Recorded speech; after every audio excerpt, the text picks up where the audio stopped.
नमो तस्से भगवतो अरहतो सम्मा सम्बुद्धस्से नमो तस्से भगवतो अरहतो सम्मा सम्बुद्धस्से नमो तस्से भगवतो अरहतो सम्मा सम्बुद्धस्से यथिन्दखिलो पटविंसितोऽसिया चतुर्विवातेऽपि असम्पकम्पियो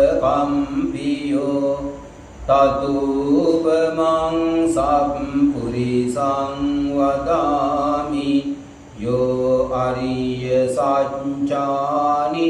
अवेञ्च पश्यति इदं विसङ्गे रत्नं पनीतं एतेन सञ्चेन सुअन्ति होतु। श्रद्धावान उपासक उपासिकाएं धीरे धीरे दिन निकल के जाता है। दिन के साथ साथ उम्र भी बढ़ते जाता है। ये उम्र कब तक चलते रहेगा किसी को पता नहीं है,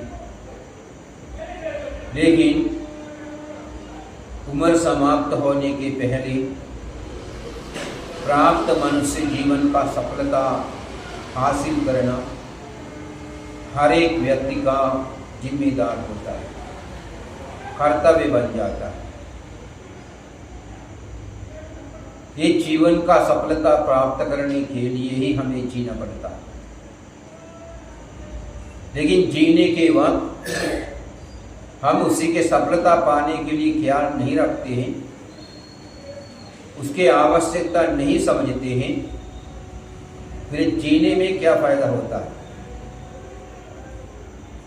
हम दूसरों को परेशानी करते हुए अपने जीवन में आनंद लेने के लिए प्रयत्न करते हैं, लेकिन उसी के नतीजे के बारे में हम बिल्कुल चिंतन नहीं करते। फिर जीने का मकसद वो नहीं है। जीने के मकसद हमें दुखों से मुक्ति पाने के लिए प्रयत्न करना है। दुखों से मुक्ति पाने के लिए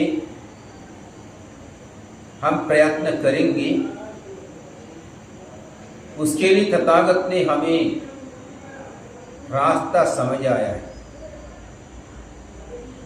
उन्हें समझाए हुए रास्ते पर हम चलेंगे,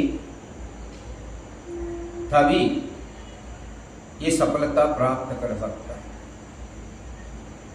तथागत ने हमें एक शब्द बताया है, अप्रमादेन संपादेन। अप्रमाद होकर कार्य निभाना चाहिए। अप्रमाद मानी देर नहीं होना है, जल्दी से निपटाना, और दूसरे अर्थ से बुद्धि से काम करना है। बुद्धि से काम करना अप्रमाद होता है, बिगड़े हुए बुद्धि से काम करना प्रमाद होता है। ये अप्रमाद प्रमाद क्यों है? ये संसार दुखों से मुक्ति पाने के लिए प्रमाद होता है, और संसार दुखों से मुक्ति पाने के लिए अप्रमाद भी होता है। इसलिए अप्रमाद के रास्ते में हम चलना चाहिए। प्रमाद के रास्ते में गया तो बहुत दुख भोगना पड़ता है। इसलिए हम अप्रमादी रास्ते में जो तथागत ने हमें रास्ता सिखाया है, ये कई प्रकार के सिखाए गए, गाथाओं के माध्यम से, सूत्रों के माध्यम से, कहानियों के माध्यम से, ऐसे अनेक आकार पर सिखाए। यही एक गाथा में आपके सामने रखा है, छात्र सूत्र के माध्यम से। यथिंद कीलो पटविंसितोसिया चतुर्विवाते विंगसंपकम्बियो ततुपमं सपुरिसं वदामि यो अरिय सच्चानिमवेञ्च पश्यति इदं विसंगे रत्नं पनीतं एतेन सच्चेन सुवक्ति होतु। एतेन सच्चेन सुवक्ति होतु, आशीर्वाद दिया है। धर्म को समझाते हुए आशीर्वाद भी दिया है। आपके जीवन में जो भी परेशानी, उपद्रव है, दुख वेदना है, ये सभी दूर होकर आप सुखपूर्वक रहें। फिर ये सुखपूर्वक आपको रहने के लिए आशीर्वाद दिए। एतेन सत्य वचन, ये कौन सी सत्य वचन ने आपके जीवन को सुख दिला सकते? इदम्पि संघे रत्नम पनीता,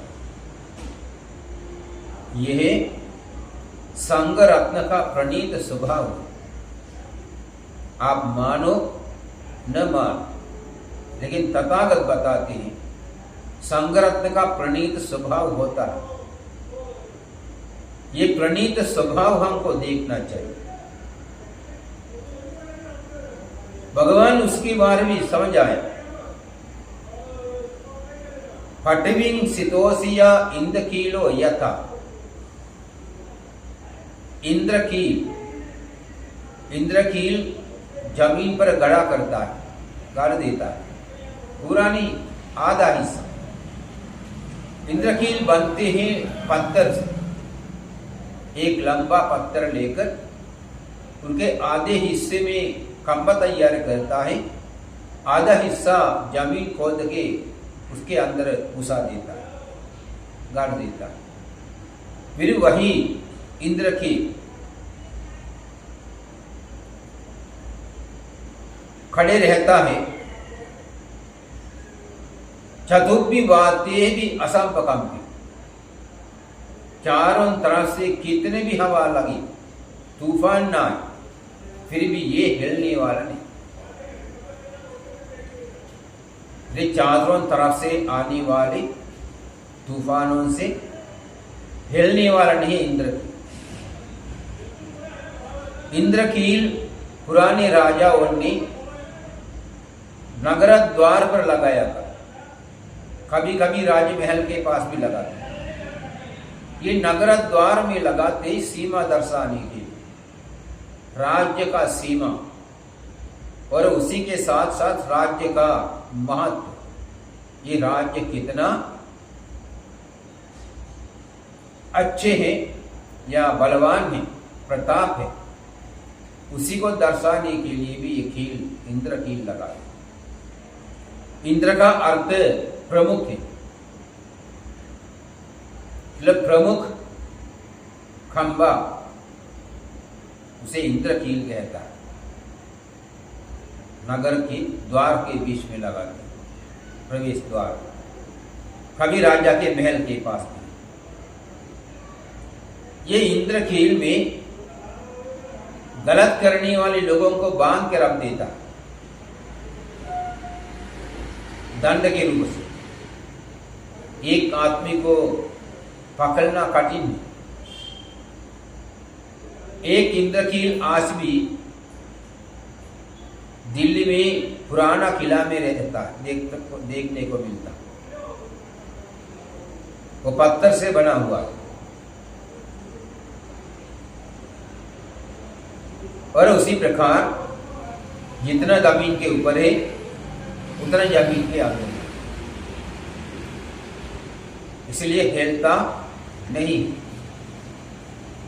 गलती करने वालों को बांध के रखा तो भी उखड़ नहीं सकता। ये इंद्रकील के बराबर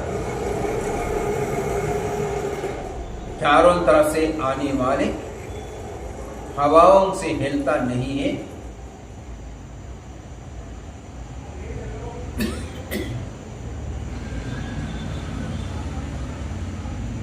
फिर ये आर्य संघ भगवान ने इंद्रकील को घुमा किया। ततुपमं धम्म वरं अदेश निब्बानगामी परमं हिताय इदं कि संगे रत्नम परि। संग रत्न का यही प्रति स्वभाव।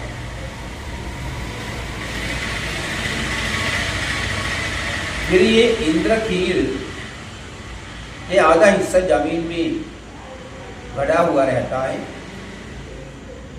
उसी प्रकार जो व्यक्ति निर्वाण को प्राप्त कर सके, अरहंत बन सके, उन्हीं को भी जड़ मजबूत करने के लिए इंद्रकील जैसा धर्म होता है। ये धर्म व्यक्ति को निर्वाण तक पहुंचा दे सकता है। जो गृहस्थ जीवन त्याग करके शासन ब्रह्मचर्या में आए हुए लोग ये धर्म सीख लेता है, अभ्यास कर लेता है, उसी के अनुसार ध्यान करता है। धर्म में पुराने तो धर्म विनय करके दो था।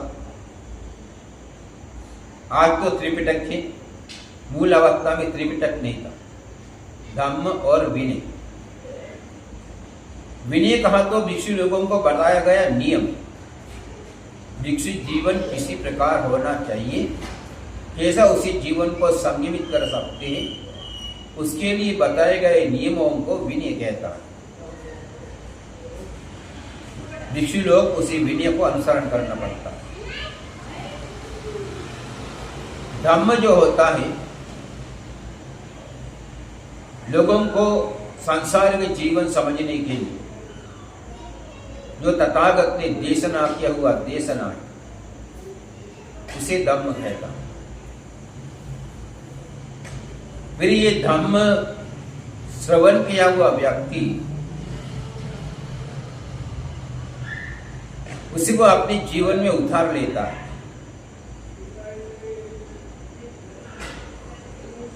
अपनी अंदर से धर्म को देखने के लिए प्रयत्न करता है। तथागत भी कहा था, धम्मं कायेन पश्यति। अभी बहुत सारे अवस्थाओं में ये उपासक उपासिका लोग गाथा अध्ययन करते हैं, उसी में बताते धम्मं कायेन पश्यति। बताने वाले अर्थ समझता कि पता नहीं, पता होता तो बहुत कुछ बदल सकता है, लेकिन बदलाव तो दिखाई नहीं देता। धम्मं कायेन पश्यति मानी जो तथागत ने बताया गया धर्म है, वो धर्म अपनी अंदर से देखना चाहिए, अपनी अंदर से। इसका मतलब धर्म का अनुसरण किया हुआ व्यक्ति उसी धर्म के अनुसार अपने जीवन बनाता है, तभी उन्हीं को अपनी अंदर से धर्म देख सकता है। जो धर्म का अनुसरण नहीं करता है, उसके अंदर धर्म नहीं देख सकता। अभी पुण्य में दया करुणा मैत्री उपेक्षा होता है। धर्म समझने वाले व्यक्ति, अनुकरण करने वाले व्यक्ति के अंदर ये दया करुणा मैत्री उपेक्षा देखना चाहिए। ये इसी कुशल शक्ति व्यक्ति के पास रहे, उन्हें धर्म जानते हैं, देखा हुआ। इसलिए अपनी अंदर से उन्हें बता सकता है धर्म क्या है। ये धर्म व्यक्ति चलने फिरने के बाद, उठने बैठने के बाद, बातचीत करने के बाद, काम करने के बाद, सभी अवस्थाओं में देख सकता है। इसलिए भगवान ने भिक्षुओं को कहा, ये धम्म विनय जो होता है अपसन्नानं पसादाय पसन्नानं भीयो भावाय वे पुल्ला। जो लोग धर्म के प्रति श्रद्धा व्यक्त नहीं किया है, धर्म को प्रसन्न नहीं किया है, उन्हीं लोगों को अंदर प्रसन्नता उत्पन्न करने के लिए भिक्षु लोगों अपना जीवन तैयार करना पड़ता है। जिन लोगों के अंदर श्रद्धा है, उन्हीं की श्रद्धा बढ़ाने के लिए भिक्षु लोगों के योगदान होना पड़ता है। जो श्रद्धा में नहीं है उसी की श्रद्धा जगाना है, जिनकी श्रद्धा है उन्हीं की श्रद्धा बढ़ाना है। उसी प्रकार भिक्षु को अपना जीवन तैयार करने के लिए भगवान ने आदेश दिया है। उसे देखकर, क्योंकि वे बताया था भिक्षु लोगों को नियम रहता है अन्यों में आकप्पो करणीयो, आज से मुझे गृहस्थ जीवन के बराबर नहीं, उससे अलग आचरण में रहना पड़ता है। फिर उसी अलग आचरण में रहने वाले व्यक्ति बाकी समाज के लोगों से अलग ही दिखता है। वही श्रमण जीवन का महत्व होता है। इसलिए मुनि अपनी अंदर से धर्म देखने के लिए प्रयत्न करता। भगवान ने इसी गाथा में विशेष करके भिक्षुओं के बारे ही कहा। जो गृहस्थ जीवन का या संसार के जीवन का भय देखकर प्रयोजित हुआ है, संसार भयांकतीति भिक्षु, संसार के जीवन का भय देखकर उससे मुक्ति पाने के लिए इच्छा व्यक्त करने वाला भिक्षु है। प्रिय भिक्षु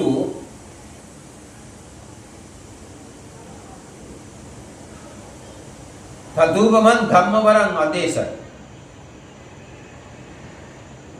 श्रेष्ठ धर्म तथागत ने बताया।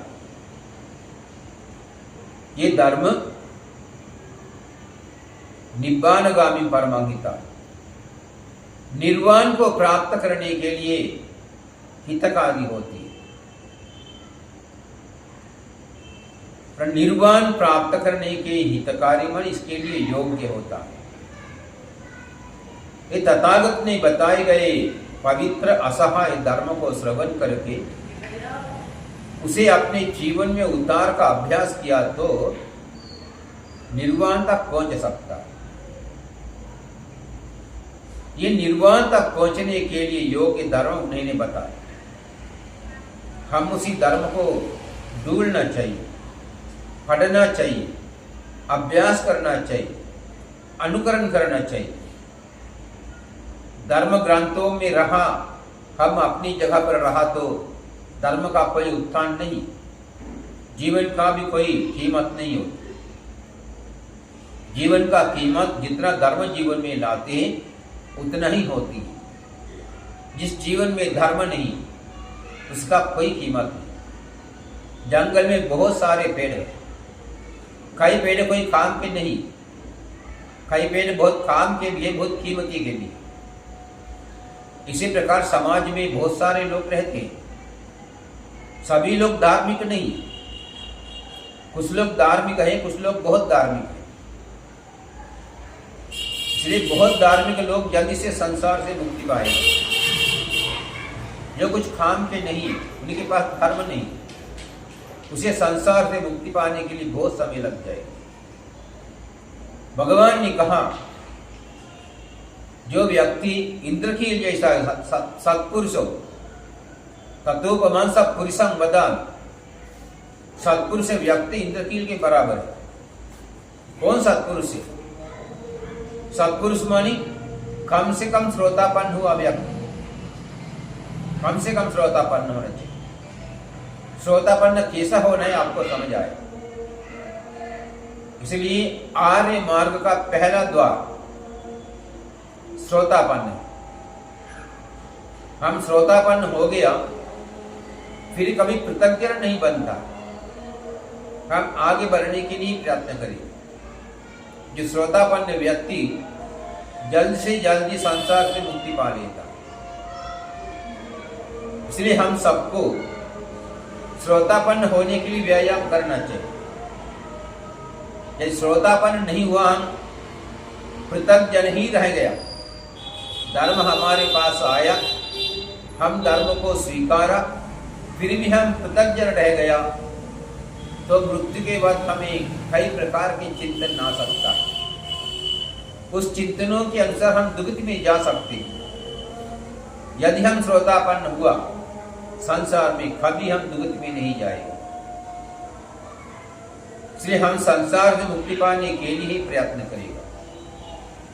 इसलिए आप लोग सोचिए, ये धर्म आपको मिल चुके हैं फ्री में, फिर ये धर्म आप किस प्रकार इस्तेमाल करना चाहिए, आपको कितना श्रद्धा होना चाहिए धर्म के प्रति। आप अपनी जीवन के बारे सोचिए, अपनी काय से, वाणी से, मन से कुछ हमेशा कुछ न कुछ करते रहते हैं। ये करने वाले क्रियाओं से कितना धार्मिक है, कितना अधार्मिक। यदि धार्मिक चीजें आप ज्यादा कर रहा है, आप भाग्यशाली हैं। आप करने वाले क्रियाओं में धार्मिकता नहीं देखते हैं, वह अभाग्यशाली है। इसलिए मनुष्य जीवन अभाग्यशाली होने के लिए नहीं, भाग्यशाली बनने के लिए। इसलिए वे धर्म के अनुसार जो भिक्षु लोग श्रोतापन्न होता है, उन्हें इंद्रकील जैसा मजबूत कहता है, हिरणी वाला नहीं। कई लोग आकर बोल सकता है, तुम जो धर्म अनुसरण करता है काम के नहीं, उसी को छोड़ो। बुद्ध नाम का कोई व्यक्ति जगत में थे नहीं, छोड़ो। लेकिन जो श्रोतापन्न हुआ, उन्हें कभी ये बातें स्वीकारता नहीं। हाँ, जो श्रोतापन्न नहीं हुआ पृथग्जन व्यक्ति, उनको बताया तो जल्द स्वीकार कर लेता है। इसलिए अभी बौद्ध बने हुए तमाम लोग अभी फिर से पलट के जाता है दूसरे धर्मों में, क्योंकि ये धर्म लाभ के लिए नहीं, लौकिक लाभ के लिए। धर्म हम लौकिक लाभ के लिए नहीं है, संसार से मुक्ति पाने के लिए बात लेते हैं। इसलिए हमारे कर्तव्य धर्म स्वीकार करने के बाद उसको अनुसरण करते करते ज्ञान प्राप्त करना है। उसी ज्ञान के माध्यम से श्रोतापन्न हो सकता है, सकदागामी, अनागामी, अरहत पद तक जा सकता है। इसलिए आप लोग सोचिए, मनुष्य जीवन कितना कठिन रूप से पाया है। ये पाए गए जीवन से आप क्या करते हैं? कुशल करते, अकुशल करते हैं, धर्म के साथ रहते, अधर्म के साथ रहते हैं। अपने आप को देखकर विचार किया तो आपको समझ में आएगा क्या करना था, क्या कर लिया। भगवान ने कहा देर से भी समझ में आ गया तो अच्छे, क्योंकि जो मूर्खता पहले से किया उसे त्याग कर सकता है। इसलिए किया हुआ गलतियां फिर से न करने के लिए त्याग करके नए तरीके से अच्छे पुण्य कर्म करके पारमी पूरा करने के लिए प्रयत्न किया। पारमी पूरा हो गया तो संसार से मुक्ति मिल जाएगी। इसलिए आप सभी ये प्राप्त जीवन के व्यायाम के साथ जल्द से जल्द संसार से मुक्ति पाने के लिए आशीर्वाद करते हुए आज के प्रवचन में समाप्त करता हूँ। सबको जय हो, कल्याण हो, मंगल। आकाशट्ठा च बुम्मट्ठा देवा नागा महिन्दिका पुण्यन्तं अनुमोदित्वा चिरं रक्षन्तु लोकशासनम्। आकाशट्ठा च बुम्मट्ठा देवा नागा महिन्दिका पुण्यन्तं अनुमोदित्वा चिरं रक्षन्तु देशनम्। आकाशट्ठा च बुम्मट्ठा देवा नागा महिन्दिका पुण्यन्तं अनुमोदित्वा चिरं रक्षन्तु त्वं सदा। सद्वितियो विवर्जन्तु सर्वरोगो विनश्यतु मा ते भवत्वन्तरायो सुखी दीर्घायुको भव। भवतु सर्वमङ्गलं रक्षन्तु सर्वदेवता सर्वबुद्धानुभावेन सदा स्वस्ति भवन्तु ते। भवतु सब मंगलं रक्षन्तु सब देवता सब धम्मानुभावेन सदा सत्ति भवन्तु ते भवतु सब मंगलं रक्षन्तु सब देवता सब संघानुभावेन सदा सत्ति भवन्तु ते। सबको तिरत्न की आशीर्वाद।